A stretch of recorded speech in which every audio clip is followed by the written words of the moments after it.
Good morning class. आज हम अपना नया टॉपिक स्टार्ट करने जा रहे हैं अपने डीएनएफ ब्लॉक चैप्टर का, that is oxides of oxo anions, oxides and oxo anions of metals. ठीक है, ये टॉपिक क्या कहता है बच्चा? इसमें हम लोग क्या स्टडी करेंगे, आपके जो भी आपके डी ब्लॉक एलिमेंट्स ऑक्साइड्स बनाते हैं और ऑक्सो अनायंस बनाते हैं उनको हम स्टडी करने वाले हैं। ठीक है, एक्चुअली बनते कैसे हैं? जब मेटल आपका ऑक्सीजन से रिएक्शन करता है ना एट हाई टेम्परेचर, तब ये पॉसिबिलिटीज़ होती हैं कि वो कोई ऑक्साइड बनाएगा।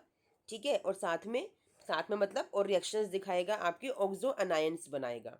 ठीक है, यानी कि जब मेटल ऑक्सीजन से हाई टेम्परेचर पे रिएक्शन करते हैं तब ये पॉसिबिलिटी होती है। ठीक है बच्चा, अब कैसे होती है ये पॉसिबिलिटी? होता क्या है बच्चा, आपको कुछ चीज़ें जानना बहुत ज़रूरी है। जैसे स्कैंडियम आपका एक मेटल है ना, scandium, titanium, vanadium, chromium, manganese, ion, cobalt, निकल, कॉपर, जिंक। तो स्कैंडियम के अलावा जितने भी आपके मेटल्स हैं वो सभी के सभी जो मेटल ऑक्साइड्स बनाते हैं ना, वो सारे के सारे कैसे होते हैं? आयनिक होते हैं।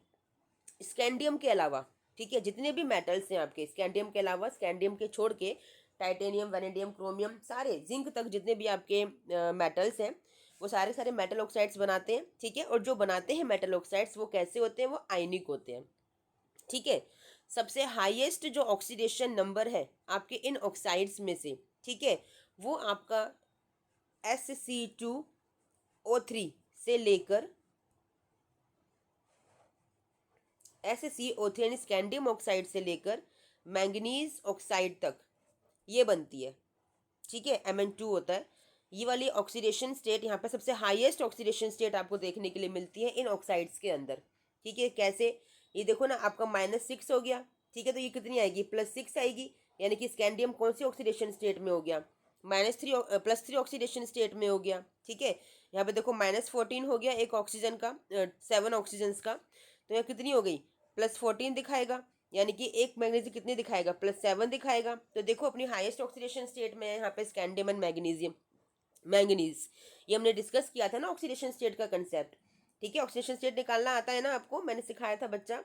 ठीक है, ऑक्सीडेशन स्टेट अगर नहीं निकालना आता है फिर भी मैं बोल रही हूँ आपसे, कमेंट में डाल दीजिएगा, मैं आपको बता दूंगी। ठीक है, एक नया वीडियो अपलोड कर दूंगी उसके लिए। तो सबसे हाईएस्ट ऑक्सीडेशन नंबर स्टेट करते हैं, शो करते हैं आपके ऑक्साइड्स कौन से? स्कैंडियम वाले। ठीक है, स्कैंडियम से लेकर मैंगनीज तक जितने भी आपके एलिमेंट्स हैं वो सभी के सभी जो ऑक्साइड्स बनाते हैं उनके साथ अपनी हाईएस्ट ऑक्सीडेशन स्टेट शो करते हैं। और हाईएस्ट ऑक्सीडेशन स्टेट का मैंने चार्ट पूरा आपको दिखाया था। ये +2 +3 से लेकर +7 तक शो करते हैं, और +7 की सिर्फ और सिर्फ मैंगनीज शो करता है। ठीक है, आपको मैंने बताया था, एक बार से रिव्यू कर लेना उसको। ठीक है, मेरी वीडियो है वो देख लेना। ओके, समझ में आया? चलिए, समझ में आ गया। अब देखो आपका, जब आप Fe2O3 पे आते हो, ठीक है ना, जब आप Fe2O3 पे आते हो तब आपको कोई हायर ऑक्सीडेशन स्टेट देखने के लिए नहीं मिलती। स्कैंडियम, टाइटेनियम, वैनेडियम, क्रोमियम और मैंगनीज, मैंने मैंगनीज तक की बात की थी। यहाँ तक आपको अब इनकी हाईएस्ट ऑक्सीडेशन स्टेट देखने के लिए मिलती है। ठीक है, लेकिन मैंगनीज के बाद जब आयरन आता है, scandium, titanium, vanadium, chromium, manganese, iron, cobalt, निकल, कॉपर एंड जिंक। ठीक है, यहाँ पर आपको इनकी कोई हायर ऑक्सीडेशन स्टेट देखने के लिए नहीं मिलती, या आपको इनकी लोवेस्ट ऑक्सीडेशन स्टेट्स भी शो कर सकते हैं। ठीक है, आया समझ में? लेकिन स्कैंडियम से मैग्नीज तक वो सिर्फ और सिर्फ अपनी हाईएस्ट ऑक्सीडेशन स्टेट शो करते हैं जब वो ऑक्साइड्स जनरेट करते हैं। आया समझ में? चलिए, अब देखिए, जैसे जैसे ऑक्सीडेशन नंबर इंक्रीज करता है मेटल का, वैसे वैसे इनका आयनिक कैरेक्टर डिक्रीज करता है। इंपॉर्टेंट बात है जानने के लिए, आपको ऑब्जेक्टिव क्वेश्चन में या वाइवा में पूछ सकते हैं। ठीक है ना, अरेंज करने के लिए आ सकता है। जैसे जैसे ऑक्सीडेशन नंबर इंक्रीज करता है वैसे वैसे मेटल्स का आयनिक कैरेक्टर डिक्रीज करता है। ये इन्वर्स रिलेशन रखता है। ठीक है, इसीलिए जैसे कि अभी आपने देखा मैंगनीज Mn2O7 अपनी हाईएस्ट ऑक्सीडेशन स्टेट दिखाता है +7 की, तो ये लीस्ट आयनिक कैरेक्टर शो करेगा। यानी कि इसीलिए ये कोवलेंट कैरेक्टर शो करता है, इट इज कोवलेंट। ठीक है ना, और ये ग्रीन कलर का होता है, ग्रीन ऑयल एक तरह का माना जाता है, it is a green oil, covalent green oil. Okay, समझ में आया? क्योंकि अपनी हाईएस्ट ऑक्सीडेशन स्टेट में है तो इसीलिए ये लीस्ट आयनिक कैरेक्टर को शो करता है, and it is a covalent. Okay, चलिए, वेरी गुड। अब देखिए, जो आपके क्रोमियम ऑक्साइड से लेकर वेनेडियम पेंटोक्साइड तक, ठीक है, CrO3 से लेकर जो V2O5 तक जो आपके एलिमेंट्स हैं, ठीक है, या फिर ये कहो कि स्पेशली इन दोनों की अगर हम बात करेंगे तो ये दोनों क्या करते हैं, इनका सबसे लो मेल्टिंग पॉइंट होता है, सबसे लो मेल्टिंग पॉइंट होता है। ऐसा क्यों? ये भी इनकी ऑक्सीडेशन स्टेट की वजह से हमने देखा था, मेल्टिंग पॉइंट का ऑर्डर भी देखा था हम लोगों ने, सब अनपेड इलेक्ट्रॉन्स की वजह से होता है, ठीक है। तो यहाँ पे भी वही केस है आपका कि ये अपने लो मेल्टिंग पॉइंट में होते हैं। कौन? क्रोमियम ऑक्साइड, क्रोमिक एसिड जिसे बोलते हैं CrO3 and V2O5 vanadium pentoxide, ठीक है। अब क्योंकि ये अपनी हायर ऑक्सीडेशन स्टेट में है CrO3 एंड V2O5, तो ये एसिडिक कैरेक्टर को शो करना स्टार्ट कर देते हैं, बिकॉज मैंने कहा ना क्रोमिक एसिड, CrO3 को क्रोमिक एसिड भी बोलते हैं, ठीक है ना। और V2O5 भी आपका एक एसिडिक बिहेवियर शो करता है। ये आपकी रिएक्शंस में यूज होते हैं, ठीक है। आप पढ़ोगे रिएक्शंस जब आप करोगे अपने ऑर्गेनिक केमिस्ट्री, जो हमारी नेक्स्ट टारगेट है टॉपिक्स वीडियो बनाने के, तो उसमें आपको पता चलेगा कि ये आपके एक एसिड की तरह बिहेव करते हैं, ठीक है। ओके, क्यों बिहेव करते हैं एसिडिक की तरह? अपने हाईएस्ट ऑक्सीडेशन स्टेट की वजह से, यानी कि अनपेड इलेक्ट्रॉन की वजह से, ठीक है। चलिए, आपको समझ में आ गया, ठीक है। चलिए, अब आपको पढ़ना है पोटेशियम डाइक्रोमेट के बारे में, K2Cr2O7, ठीक है। आपको बस इसमें से इतना ही जानना जरूरी था जो मैंने आपको बताया, बाकी चीज़ें करने की ज़रूरत नहीं है। पढ़ना है नॉलेज के लिए पढ़ लीजिए, बट इंपॉर्टेंट नहीं है, ठीक है। It's up to you, you want to do और not. Now potassium dichromate K2Cr2O7, इसकी रिएक्शन इंपॉर्टेंट है बेटा, दिस रिएक्शन इज इंपॉर्टेंट, ठीक है। दिस रिएक्शन, ओके, क्या होता है आपका जो आयरन क्रोमेट है FeCr2O4, ठीक है, FeCr2O4, ये रिएक्ट करता है सोडियम कार्बोनेट के साथ Na2CO3, ठीक है। साथ में ऑक्सीजन भी रिएक्ट करता है, फॉर्म करके क्या देता है आपको? Sodium chromate Na2CrO4। साथ में आपको क्या देगा? साथ में आपको देगा Fe2O3, that is ferric oxide, ठीक है। आपका +3 ऑक्सीडेशन स्टेट में आयरन होता है यहाँ पे, और साथ में आपको कार्बन डाइऑक्साइड देगा। यानी क्या जनरेट करके दिया है आपको? आपको जनरेट करके दिया है सोडियम क्रोमेट, और हमें क्या चाहिए? क्या? Potassium chromate. तो वहाँ तक हम पहुँचेंगे, लेकिन पहले ये रिएक्शन आपको लर्न होनी बहुत ज़रूरी है। होता क्या है कि आयरन क्रोमेट FeCrO4 रिएक्ट करता है सोडियम क्रोमेट के साथ प्लस ऑक्सीजन, ठीक है। मैं फिर से बताती हूँ, साथ में लिखिए मेरे, प्रैक्टिस कीजिए तो आपको याद हो जाएगा। FeCr2O4 react with sodium chromate, FeCr2O4 react with sodium chromate। लिखिए मेरे साथ, लिखिए बेटा, ठीक है, लिखिए। आपको ऐसी प्रैक्टिस करानी होती है, अदरवाइज बच्चे करते नहीं है। FeCr2O4 iron chromate reacts with sodium chromate, sodium carbonate Na2CO3 plus oxygen gives you what? Sodium chromate, ठीक है। सोडियम क्रोमेट से रिएक्शन कर लेता है, आपको देगा Na2CrO4, ठीक है। साथ में प्लस Fe करेगा ऑक्सीजन से Fe2O3 and plus oxygen carbon dioxide, ठीक है। इन्हें बैलेंस कर लेंगे हम लोग, आया समझ में? चलिए, वेरी गुड। अब क्या होता है, जो ये सोडियम क्रोमेट फॉर्म हो गया है ना, this Na2CrO4 reacts with H+ ions से रिएक्ट करता है, और क्या बना के देता है आपको? देता है सोडियम Na2Cr2O7, आपको सोडियम डाइक्रोमेट बना के देता है, ठीक है। साथ में आपको सोडियम आयंस भी रिलीज करते हैं, Na+ एंड वाटर तो बैलेंस करने के लिए डाला गया है, ठीक है। मैं फिर से बताती हूँ आपको, रिएक्शन इंपॉर्टेंट, लर्न करनी है, इसमें कोई लॉजिक नहीं है रिएक्शन में, ठीक है ना, बस लर्न करनी है आपको। ये रिएक्शन सिंपल रिएक्शन है, लर्न करनी है।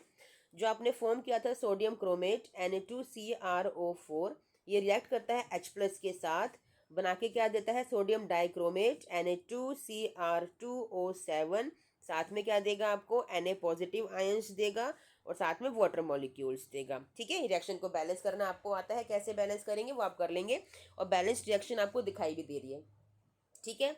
आया समझ में? क्या किया हमने? आयरन क्रोमेट से हमने क्या बनाया? हमने सोडियम क्रोमेट बनाया था, ओके। फिर सोडियम क्रोमेट से हमने क्या बनाया? H+ को ऐड करके हमने सोडियम डाइक्रोमेट बनाया। Iron chromate plus sodium chromate plus oxygen gives you sodium chromate plus iron oxide, ferric oxide plus carbon dioxide. Then this sodium chromate reacts with H+, gives you sodium dichromate plus Na+ plus water. I hope आपको याद हो गया होगा, ठीक है ना। इतनी बार मैंने रिवाइज करवा दिया, अब आपको याद हो गया होगा, ओके।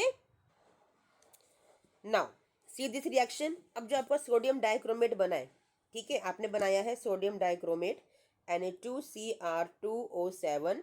अब वो रिएक्ट करता है पोटेशियम क्लोराइड के साथ। आपको मैडम बहुत लंबी रिएक्शन है ये, तो सारी याद करनी पड़ेंगी क्या? हाँ बेटा, सारी याद करनी पड़ेंगी। रोज लिखोगे, रोज ने 2 दिन में एक बार, 4 दिन में एक बार, 1 हफ्ते में एक बार लिखोगे, आपको याद रहेगी। ठीक है ना। सोडियम डाइक्रोमेट रिएक्ट करता है पोटेशियम क्लोराइड के साथ, आपको देता है जो आपको चाहिए था, क्योंकि पोटेशियम चाहिए था ना, मिल गया potassium dichromate K2Cr2O7 plus NaCl।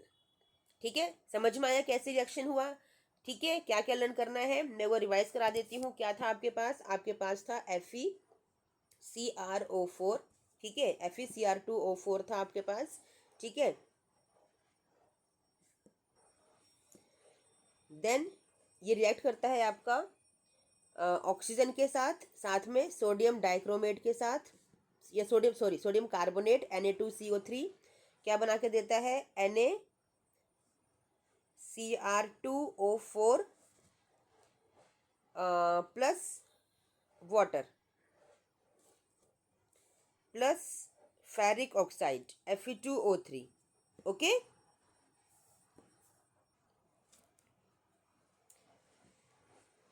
ठीक है बच्चा, यहाँ पे आपका कार्बन डाइऑक्साइड है, सॉरी, ओके, कार्बन डाइऑक्साइड, और यहाँ पे NaCrO4। ठीक है, क्या बना था आपका? FeCr2O4 से ऑक्सीजन ने रिएक्शन किया, सोडियम कार्बोनेट ने रिएक्शन किया, और क्या फॉर्म करके दिया?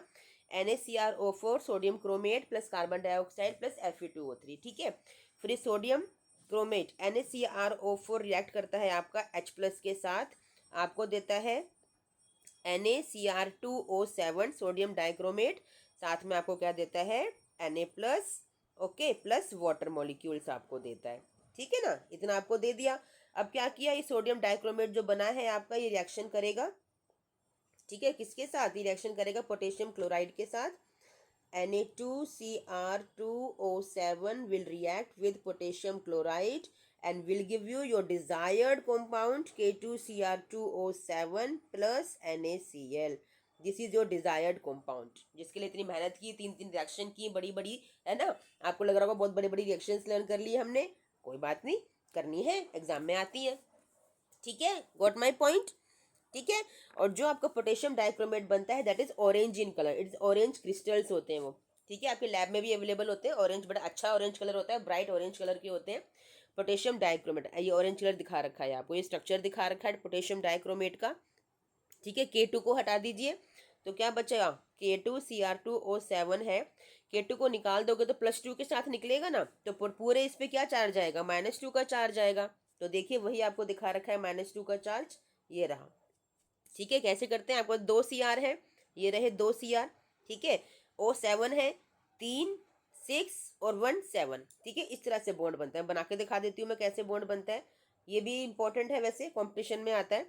आपके 2 Cr हैं, ऐसे रिएक्शन करते हैं, बीच में सेंटर में ऑक्सीजन होता है और 3 ऑक्सीजन यहाँ पे लग जाते हैं। It is a structure of dichromate अनायन। ठीक है ना, ओके। और क्रोमेट का स्ट्रक्चर क्या होता है? क्रोमेट होता है आपका CrO4 2 नेगेटिव। ओके, ओके बच्चे, समझ में आ गया? It is CrO4 2 negative. ठीक है, चलिए नेक्स्ट हम लोग चलते हैं पोटेशियम पर मैंगनेट KMnO4। ठीक है, इसका फॉर्मेशन देखिए, मैंगनीज ऑक्साइड रिएक्ट करेगा आपका पोटेशियम हाइड्रोक्साइड के साथ plus oxygen and will give you K2MnO4 plus water. ठीक है, this is the reaction for the formation of potassium permanganate K2MnO4। ठीक है, K2MnO4 है, it is dipotassium actually. ठीक है ना, MnO2 plus KOH plus O2 gives you K2MnO4 plus H2O। फिर क्या होता है आपका, यहाँ से K2 को निकाल दो तो MnO4 पे -2 चार्ज आ जाएगा, इसे बोलते हैं manganate, it is potassium manganate ion. ठीक है, फिर आपका H प्लस ऐड करोगे, क्या बनेगा आपका? पर मैंगनेट आयन बन जाएगा MnO4 negative plus MnO2 plus water. बस यही आपको चाहिए था पोटेशियम पर मैंगनेट, जो आपको डिजायर्ड मिल गया। ठीक है, यही रिएक्शंस इंपॉर्टेंट है आपके इन दोनों की, बस इससे ज़्यादा रिएक्शंस कोई नहीं करनी है आपको, जो भी गिवन है वो सब नहीं करनी है, आपकी मर्जी है वैसे, बट बोर्ड एग्जाम के लिए आपको नहीं करनी है। ठीक है, एक ये रिएक्शन है कि आपको MnO2 से कन्वर्ट करना है मैंगनेट आयन में। ठीक है। तो fused with KOH oxidise with air और पोटेशियम नाइट्रेट, ठीक है। जो रिएक्शन दे रखी है उसी का शॉर्ट फॉर्म करके दे रखा है आपको। और मैंगनेट को अगर परमैंगनेट में कन्वर्ट करना है तो electrolytic oxidation in alkaline solution. Okay, चलिए, वेरी गुड। ठीक है, अब नेक्स्ट टॉपिक के लिए मिलेंगे हम लोग अपनी नेक्स्ट क्लास में। ठीक है, till then thank you, bye बेटा।